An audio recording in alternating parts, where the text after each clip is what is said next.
like Dr. Smith is in a good mood today. Yeah, I know. You can never tell nowadays. He's always in a bad mood. I know. The last time we were in the operating room, I was afraid the sponge counts were going to be off, and I didn't know what to say. Yeah, and during timeouts, I just nod because I never know if he's going to jump down my throat.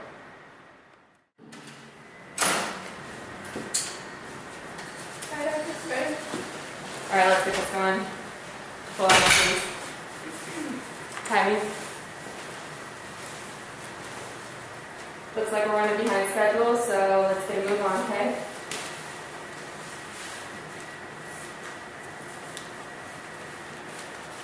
Really? I got it.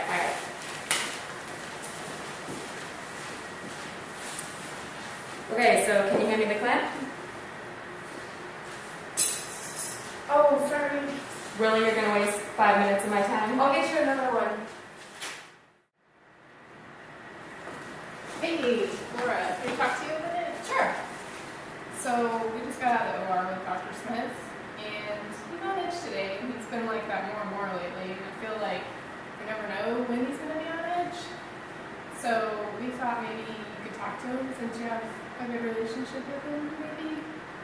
We're afraid that sponge counts are going to be off, and we're afraid to speak up during timeouts because we don't know if he's going to yell at us or not. And we really want to get him talked to so we can take care of the situation. Okay. I understand frustration, but I think this is a bigger problem than just with Dr. Smith. I think that we all as a team are having a problem communicating and being assertive, and patient safety is kind of on the line. So if we're silent during timeouts and counts, then we're putting our patients at risk. So I'm willing to talk to him because I think his behavior does need to be addressed, but I think we all need to commit to coming together and maybe changing the culture of our unit a little bit and kind of learn some skills to improve our communication. Would you guys be willing to kind of, improve ourselves also? Yeah, I think we can do that as long as he gets talked to. Okay, sounds good. Hey, Dr. Smith, can I talk to you for a second? Sure, sit down. Oh, thanks. So I've had some concerns about the communication in the OR lately. I feel like the team isn't doing a very good job of communicating well. Have you noticed that at all? I've noticed during timeouts that nobody says anything, and I feel like I'm left alone in there. Right, so silence during things like counts and timeouts is a really big problem, right? Because if people are seeing things that may be wrong and they're not saying anything, that puts, your patients, our patients at risk, and that's a big problem. And I feel like the team doesn't feel like they can maybe bring these things up to you if they feel like you're in a bad mood. Like today, for example, when you were in the OR and Tisha went to pass you that clamp and she dropped it on the ground and you said, "You just added 5 minutes to my surgery," that kind of thing puts people on edge and they feel like they can't say what they need to say to you during surgery. I didn't realize that would intimidate her. Yeah, so we want people to be able to speak up and know that this is not just a problem with you.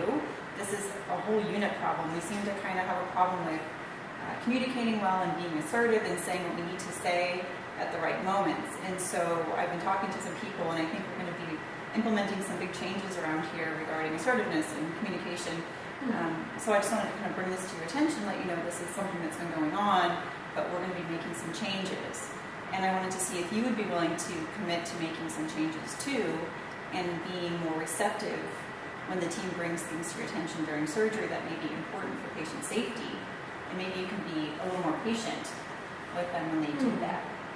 Okay, I can work on that because patient safety comes first, and that's what's most important. So Awesome. Well, thanks. I just wanted to talk to you about it. Thank you. all right, thanks. All right, we're getting ready to close up. All right, Tisha, let's do a final count. 1, 2, 3, 4. 1, 2, 3, 4. Dr. Smith, it looks like we're missing a sponge. Would you be able to look in the room and we'll keep looking around? Okay.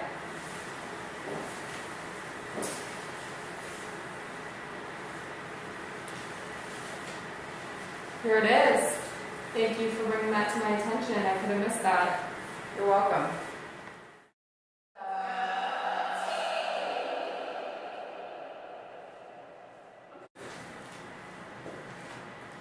Okay.